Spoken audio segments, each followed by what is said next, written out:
त्रिदलं त्रिगुणाकारं त्रिनेत्रं च त्रियायुधं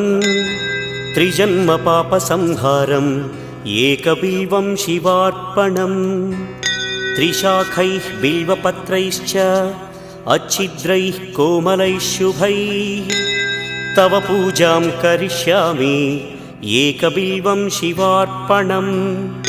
कोटिकन्या महादानं तिलपर्वतकोटयः काञ्चनं शैलदानेन एकबिल्वं शिवार्पणम्